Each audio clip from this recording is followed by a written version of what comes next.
All praise to Yahawah. All praises to YAHAWAH. All praises for the YAHAWAH. Double honors to the apostles, elders, and bishops of Great Millstone that have been and continue to teach the true gospel. Salute to the Hearken, spreading the true gospel on the streets and lanes of the city, on the highways and hedges, and on the World Wide Web. Much love to the humble YAHAWAH, who learn in silence with all subjection and are in righteous order under the men of YAHAWAH. This is the Brother Raza from the Church of Philadelphia camp. And hey, the Lord's put my spirit to, uplift brothers, right? And really think about what we should be doing in these times of the devil coming down, having great wrath, in these times of troubles that we're facing, because, this is just a small test. When Jacob's trouble really kick in full gear, hey man, it's gonna be like those movie scenes, right? That they put out. The sewn stores, everything just non-existent, right? How we're really gonna be outcast, by not taking that MOTB. So we're in some serious times, and we've been in it, right? Since we put our hand on the plow, we've been in it, right? We just had to, pray for the Lord for that continued faith, to make sure that our foundation is strong, so that we don't get blown over as soon as somebody blow at us, right? As soon as somebody touch us, push us, we fall down. No. We stand stiffly for the word of Yahawah B'Shem Yahushai, no matter what comes our way. Because we know what our reward will be. And that's what we fight for. We don't fight for what's here. We fight for our reward in the kingdom. But enough of me talking. Let's get into this precept. It's the book of Isaiah, chapter 51, verse 7. It says, "Hearken unto me, ye that know righteousness, the people in whose heart is my law."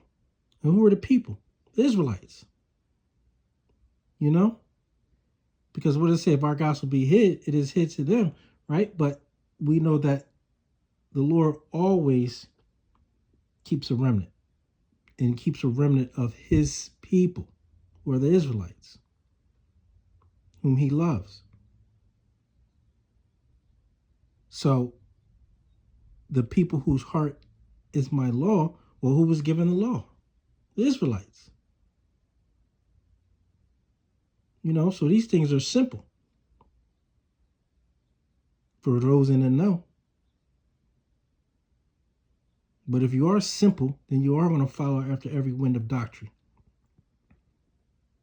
and be everybody alike, rather than who you really are as an Israelite. This is exclusive.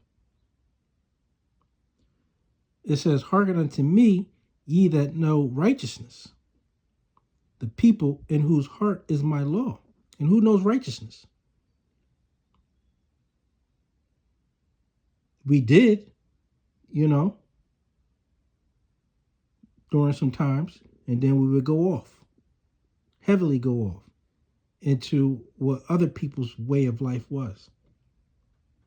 And we were unrighteous, which is why the Lord turned his face from us. It says, "Hearken unto me, ye that know righteousness, the people in whose heart is my law. Fear ye not the reproach of men." Yeah, so we're not supposed to fear what this demon, devil, Satan, spiritual demon, and his physical counterpart, Esau, Edom, does to us and says about us. It's supposed to happen. If not, then, hey, you may not be doing the work.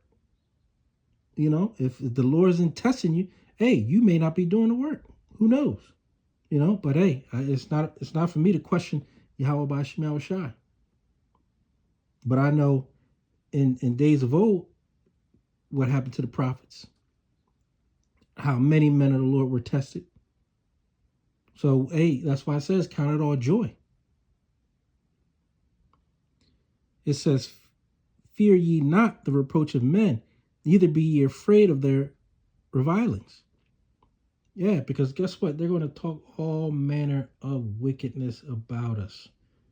They're going to make sure that they control the narrative about us. But what does YAHAWAH say? It says, fear not, because he doesn't give his men the spirit of fear. You know, it says, for the moth shall eat them up like a garment. Woo! And if you ever had moths get in your closet and your clothes, man, they tear them up. And you just got to throw it out, because you can't, you got holes all over the place, because they get to it. And that's what the Lord is doing right now. He's giving them that double cup. He's getting to it. YAHAWAH, from death angels to just judgment all over the world. It says, and the worm shall eat them like wool, but my righteousness shall be forever, and my salvation from generation to generation. Yeah, because the Lord wants us back. That's why when we repent, we have to keep moving forward. We don't keep doing the same old nonsense, because, hey, then there's no more sacrifice for sins. We did that in the days of old, where we would go off and say, you know what, let me get this sacrifice ready, right? That's why the Lord said, hey, I don't want you to, these old sacrifices, they ain't worth nothing, because you premeditating sin. That's how off we were. That's how wicked we were. But the Lord has given, again, a remnant. Lord willing, I'll be at that number. Given a remnant, where they are awakened. They have been awakened, right?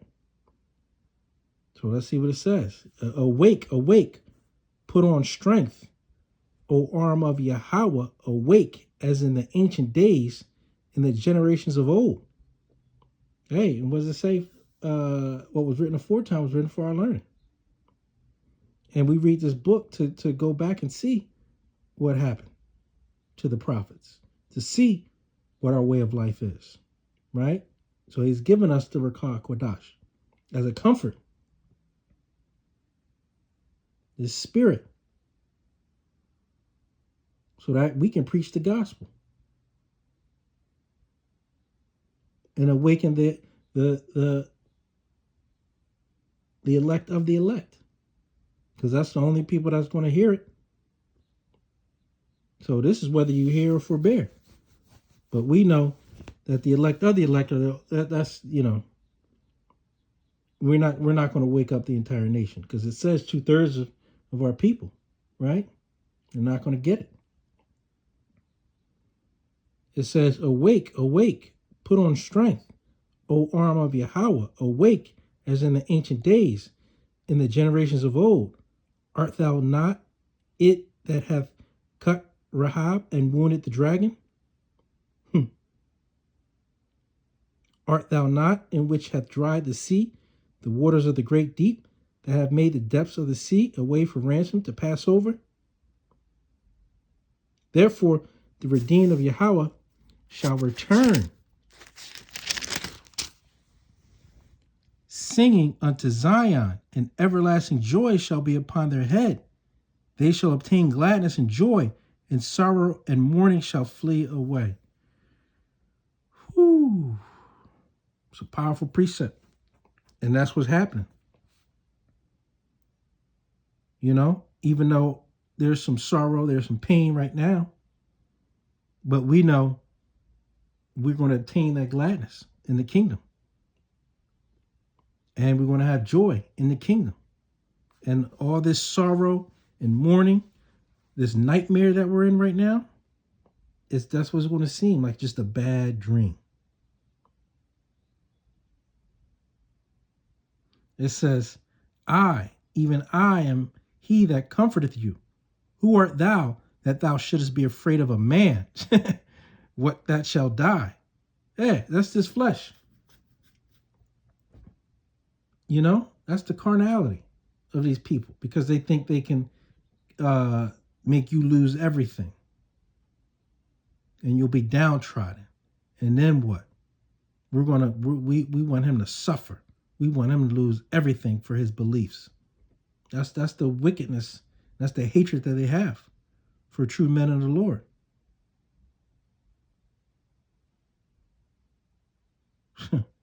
What did it say? The liberal? Yeah, they call themselves liberal, but they are intolerant. Whatever side of it, because of who we are, and we know who we are and our beliefs. But what does the Lord say? I, even I, am he that comforteth you. Who art thou that thou shouldest be afraid of a man that shall die, and of the Son of Man which shall be made as grass? And forgettest YAHAWAH thy Maker, that hath stretched forth the heavens and laid the foundations of the earth, and has feared continually every day because of the fury of the oppressor, as if he were ready to destroy. And where is the fury of the oppressor? Yeah, because the Lord is going to stop all that. Because he's in control.